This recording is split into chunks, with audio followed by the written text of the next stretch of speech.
Also of the season of Advent. No?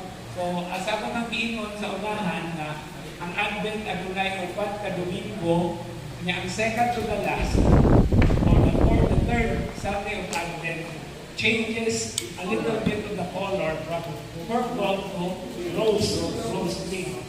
No? Kaya naa siya itawag o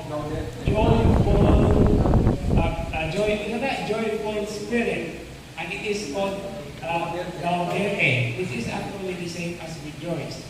Now, in the season of Lent, there is what we call also the second Sunday, and the second to the last Sunday is the fourth Sunday is Letare Sunday.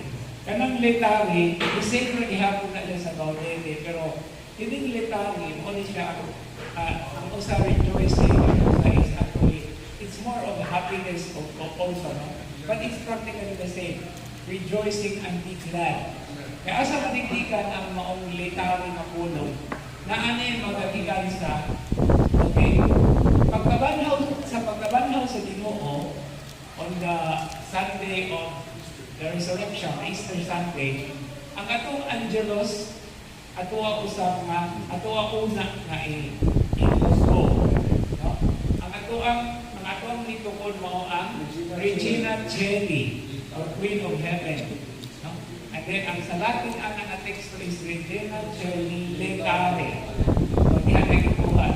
It still means the same as rejoicing. Now, because of this particular theme, or kanang itawag nga ito, pagpadayag sa ato ang paghandang, na ato din paghinulsol diya sa Kwaresma, aduna di ay adunay padulngan.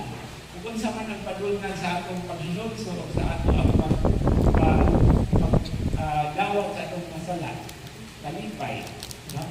So muna nga, ang tanan ng mga pambasa sulod sa Letare Sunday, adunay kalabigitan sa maong kalipay, rejoicing and being glad.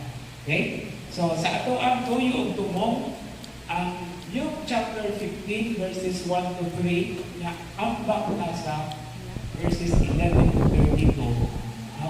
Kaya kung atong Gritson ang tibuok kapitulo 15, that is 1 to 32, taas to kay sa tanan. Na ang composition ni ini mao ang tulo ka parable o tulo ka istorya. Okay? Pero ang atong gihatagan og pagtagan na sa maong Domingo, mao ang katapusan na parable diha sulod sa